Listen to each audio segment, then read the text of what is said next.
ఓం శ్రీమాత్రే నమః ఛానల్లోకి స్వాగతం అండి. ఎవరు నమ్మినా నమ్మకపోయినా సింహరాశి వారి జీవితంలో జరగబోయేది ఇదే. డిసెంబర్ 30 అమావాస్య. ఈ అమావాస్యలోపు వీరికి యమగండం పొంచి ఉంది. అయితే ఈ యమగండం నుండి వీరు కనుక తప్పించుకోగలిగితే ఇక జీవితంలో తిరిగే ఉండదు. అద్భుతమైన భవిష్యత్తుని పొందుతారు. కాబట్టి నా మాట విని యమగండం నుండి ఇలా తప్పించుకోండి. లేదంటే ఊహించిన రూపంలో ప్రమాదం సంభవించి మీ భవిష్యత్ అంతా తలకిందులవుతుంది.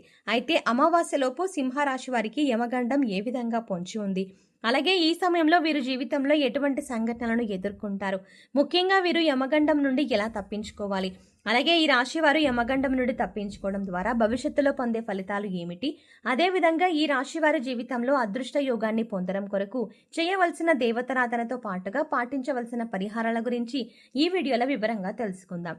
కానీ అంతకంటే ముందుగా మీరు కనుక మన ఛానల్ని ఇప్పటి వరకు సబ్స్క్రైబ్ చేసుకోకపోతే సబ్స్క్రైబ్ చేసుకొని పక్కనే ఉన్న బెల్ ఐకాన్ నొక్కి ఆల్ సెలెక్ట్ చేసుకుంటే మేము ఇలాంటి వీడియోస్ అప్లోడ్ చేయగానే ముందుగా మీకు నోటిఫికేషన్ వస్తుంది. ఈ రాశి వారు సుందరమైన స్వరూపంతో ఎప్పుడూ సంతోషంగా ఉల్లాసంగా బయటికి కనిపిస్తారు. బంధాలకి అనుబంధాలకి అధిక ప్రాధాన్యతని ఇస్తారు. వీరికి జ్ఞాపక శక్తి అధికంగా ఉంటుంది. కార్యదీక్షత కార్యదక్షత కలిగి ఉంటారు.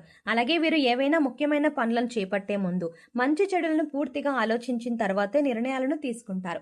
వీళ్ళకి అతీంద్రియ విద్యపై ఎక్కువగా ఆసక్తి ఉంటుంది. ఈ రాశి వారు ఏ పనిని చేసినా మనస్ఫూర్తిగా చేస్తారు. ఎలాంటి ఆశ లేకుండా పనులను పూర్తి చేస్తారు. తమ ఆలోచనలో ఎవరికీ తెలియనివ్వరు. ముఖ్యంగా వీరు తమ పర్సనల్ లైఫ్ గురించి ఎవరితోనూ షేర్ చేసుకోరు. ఈ సమయంలో ఈ రాశి వారు చాలా జాగ్రత్తగా ఉండాలి. లేదంటే ప్రమాదం ఏ రూపంలో అయినా సంభవించవచ్చు. అంతేకాకుండా ఈ ప్రమాదం వల్ల వీరి భవిష్యత్ అంతా తలకిందులవుతుంది. కాబట్టి ఈ సమయంలో వీరు చాలా జాగ్రత్తగా ఉండాలి. అయితే ఈ రాశి వారు ఈ సమయంలో ఎటువంటి సంఘటనలు ఎదుర్కొంటారు, అలాగే వీరికి యమగండం ఏ విధంగా పొంచి ఉంది, ఈ గండం నుండి ఎలా తప్పించుకోవాలి అనే విషయాన్ని గురించి చూసుకున్నట్లయితే ఈ సమయం వీరికి మిశ్రమ ఫలితాలను ఇవ్వబోతోంది. ముఖ్యంగా 4 సంఘటనలు వీరి జీవితంపై ప్రభావాన్ని చూపబోతున్నాయి. అవి ఏంటి అంటే వీరి కుటుంబ జీవితంలో పెద్ద మార్పు రాబోతోంది. కుటుంబ సభ్యుల మధ్య చిన్న చిన్న భేదాభిప్రాయాలు అధికమయ్యే అవకాశం కూడా ఉంది. కాబట్టి మీ కుటుంబ సభ్యులతో మీరు అధిక సమయాన్ని గడపడం చాలా అవసరం. అలాగే ఏదైనా విషయాన్ని మీ కుటుంబ సభ్యులతో చర్చించాలి అనుకున్నప్పుడు మీరే డైరెక్ట్గా ఆ విషయాన్ని చర్చించడం మంచిది.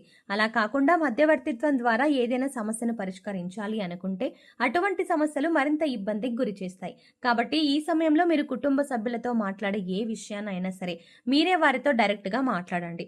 మధ్యవర్తిత్వం ద్వారా ఏ పనులను చెయ్యకండి. అలాగే ఈ సమయం ప్రేమికులకు అంతగా కలిసి రాదు.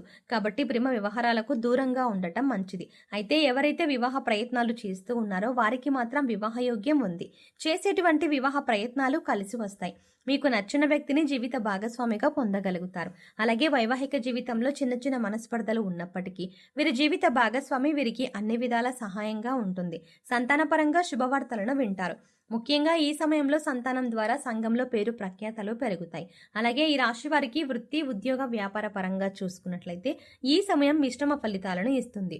ముఖ్యంగా ఎవరైతే నూతన వ్యాపారాలు ప్రారంభించాలి అనుకుంటున్నారో, అలాగే అధిక మొత్తంలో పెట్టుబడులు పెట్టడానికి ప్రయత్నిస్తారో, ముఖ్యంగా ఏదైనా సంస్థలో డబ్బులను అధిక శాతం ఇన్వెస్ట్ చేస్తారో అటువంటి వారందరూ అనుభవజ్ఞుల సలహాలను పాటించడం మంచిది. ఎందుకంటే ఈ సమయం వీరికి అంతగా కలిసి రాదు. కాబట్టి అనుభవజ్ఞుల సలహాలను పాటించడం ద్వారా వ్యాపారపరంగా ఎదుర్కొనే ఆర్థిక సవాళ్ళ నుండి తప్పించుకోగలుగుతారు. అయితే చిన్న వ్యాపారాలు చేసేవారికి, విదేశాలకు వ్యాపారాలు విస్తరించాలి అనే ప్రయత్నాలు చేసేవారికి ఈ సమయం సానుకూలంగా ఉంటుంది. ప్రయత్నాలు సఫలమవుతాయి. అలాగే ఈ సమయంలో వ్యాపారపరంగా ఏవైతే నిర్ణయాలను తీసుకుంటారో అవి వేగవంతంగా పూర్తి కావు. కొన్ని పనులు చాలా నిదానంగా జరుగుతాయి. ఇక వీరికి వృత్తిపరంగా చూసుకున్నట్లయితే చేతి వృత్తుల వారికి శ్రమ అధికం అవుతుంది. అయితే తగిన ఆదాయం అనేది లభిస్తుంది. అలాగే కార్మికులకు, వ్యవసాయదారులకు ఈ సమయం మిశ్రమ ఫలితాలను ఇస్తుంది. అలాగే ఈ రాశి వారు ఉద్యోగపరంగా ఊహించని మార్పులను ఎదుర్కొంటారు. ఉద్యోగ జీవితంలో చిన్న చిన్న సవాళ్లు ఎదురవుతాయి. ముఖ్యంగా పై అధికారుల నుండి ఒత్తిడి పెరగడంతో పని భారం కూడా పెరుగుతుంది. అయితే సహోద్యోగుల సహకారం లభిస్తుంది. అలాగే నూతన ఉద్యోగాల కోసం ప్రయత్నించే వారి ప్రయత్నాలు మందంగా కొనసాగుతాయి. అనేక ఇంటర్వ్యూల్లో పాల్గొంటారు. కానీ ఆశించినటువంటి ఉద్యోగాన్ని పొందడంలో శ్రమ ఎక్కువగా పడవలసి ఉంటుంది. కొన్ని సందర్భాల్లో ఆశించిన ఉద్యోగాన్ని పొందలేక నిరుత్సాహపడతారు. అలాగే ప్రభుత్వ రంగంలో పనిచేస్తున్న వారికి స్థాన మార్పులు తప్పవు. ముఖ్యంగా ఉద్యోగపరంగా ప్రయాణాలు చేసే అవకాశం కూడా ఉంది. కాబట్టి ప్రయాణాల విషయంలో కాస్త అప్రమత్తంగా ఉండటం మంచిది. ఈ రాశి వారికి విద్యాపరంగా చూసుకున్నట్లయితే అద్భుతంగా ఉంది. విద్యార్థులు ఆశించిన ప్రగతిని సాధించగలుగుతారు. ముఖ్యంగా పోటీ పరీక్షల్లో పాల్గొనేవారు ఆశించిన ఫలితాలని సాధిస్తారు. అదేవిధంగా సంఘంలో పేరు ప్రఖ్యాతలని పొందగలుగుతారు. అలాగే ఈ సమయంలో రాజకీయ నాయకులకు చాలా అనుకూలంగా ఉంటుంది. నాయకత్వ సామర్థ్యాలు అనేవి పెరుగుతాయి. సంఘంలో గౌరవ మర్యాదలని పెంపొందించుకుంటారు. అలాగే క్రీడాకారులకు, కళాకారులకు కూడా ఈ సమయం కలిసి వస్తుంది.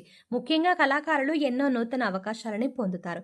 అలాగే వీరు ఈ సమయంలో ఆర్థికంగా కొన్ని సవాళ్లను ఎదుర్కొంటారు. ఆదాయం కన్నా ఖర్చు అధికమవుతుంది. కాబట్టి ఖర్చు విషయంలో కాస్త జాగ్రత్తగా ఉండాలి. ముఖ్యంగా దీర్ఘకాలిక ఆదాయ మార్గాల వల్ల ఆస్తి నష్టం వాటిల్లే అవకాశం ఉంది. కాబట్టి ఏదైనా సంస్థలో ఇన్వెస్ట్మెంట్ చేయాలి అనే ఆలోచన ఉంటే ఈ సమయంలో విరమించుకోవడం మంచిది.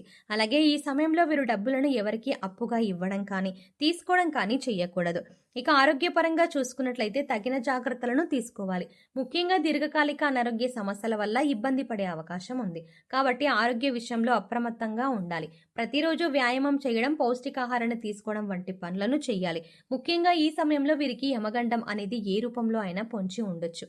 కాబట్టి చాలా అప్రమత్తంగా ఉండాలి. ముఖ్యంగా దూర ప్రయాణాల విషయంలో తగిన జాగ్రత్తలను తీసుకోవాలి. అలాగే ఈ రాశి వారు ఈ గండం నుండి తప్పించుకుంటే భవిష్యత్తులో ఎటువంటి ఫలితాలను పొందుతారు అనే విషయాన్ని గురించి చూసుకున్నట్లయితే వీరి భవిష్యత్తు అద్భుతంగా ఉంటుంది. చేపట్టిందల్లా బంగారం అవుతుంది. వృత్తి, ఉద్యోగ, వ్యాపారాలు అభివృద్ధి చెందుతాయి. ఆర్థికంగా బలపడతారు. ఆరోగ్య పరిస్థితులు మెరుగుపడతాయి.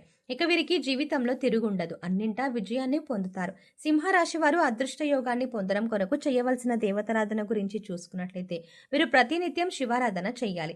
సోమవారం రోజున శివునికి పాలతో అభిషేకం చేయడం ద్వారా శుభ ఫలితాలను పొందుతారు. వీరిపై ప్రతికూల ప్రభావం తగ్గుతుంది. అలాగే ఆదివారం రోజున కాలభైరవ స్వామి దేవాలయంలో అభిషేకాన్ని నిర్వహించి కాలభైరవ స్తోత్రాన్ని పారాయణం చేయాలి. అలాగే ప్రతినిత్యం ప్రత్యక్ష దైవమైన సూర్య భగవానుని నమస్కరించుకొని ఆదిత్య హృదయాన్ని పఠించడం ద్వారా ఆయుష్ పెరుగుతుంది. అలాగే లక్ష్మీ గణపతికి తెల్లని పూలతో పూజ చేయాలి.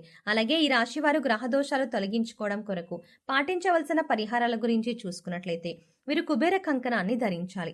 అలాగే రాజరాజేశ్వరి అష్టకం పారాయణం చేయాలి. శనివారం రోజున శనిదేవుని పూజించే బెల్లం, నువ్వులు దానంగా ఇవ్వాలి. వీలైతే సాధువులు, సన్యాసులు, నిరాశ్రయులు, పేద పిల్లలు వంటి వారికి తోచినటువంటి సహాయం చేయడం లేదా అన్నదానం, వస్త్రదానం వంటివి చేయడం ద్వారా సత్వరమైన ఫలితాలను పొందుతారు. ముఖ్యంగా వీరు ఆహారంలో నల్ల శనగలు, నల్ల మిరియాలను ఎక్కువగా వినియోగిస్తే వీరికి జీవితంలో అంతా శుభమే కలుగుతుంది. సో చూసారు కదండి, అమావాస్యలోపు ఈ రాశి వారికి యమగండం ఏ విధంగా పొంచి ఉంది, ఈ గండం నుండి వీరు ఎలా తప్పించుకోవాలి, అదేవిధంగా వీరి జీవితంలో అదృష్ట యోగాన్ని పొందడం కొరకు చేయవలసిన దేవతారాధనతో పాటుగా పాటించవలసిన పరిహారాల గురించి ఈ వీడియోలో వివరంగా తెలుసుకున్నాం కదా.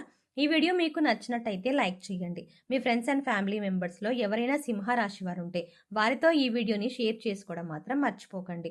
మీరు కనుక మన ఛానల్ని ఇంకా సబ్స్క్రైబ్ చేసుకోకపోతే వెంటనే సబ్స్క్రైబ్ చేసుకొని పక్కనే ఉన్న బెల్ ఐకాన్ నొక్కి ఆల్ సెలెక్ట్ చేసుకుంటే మేము ఇలాంటి వీడియోస్ అప్లోడ్ చేయగానే ముందుగా మీకు నోటిఫికేషన్ అందుతుంది.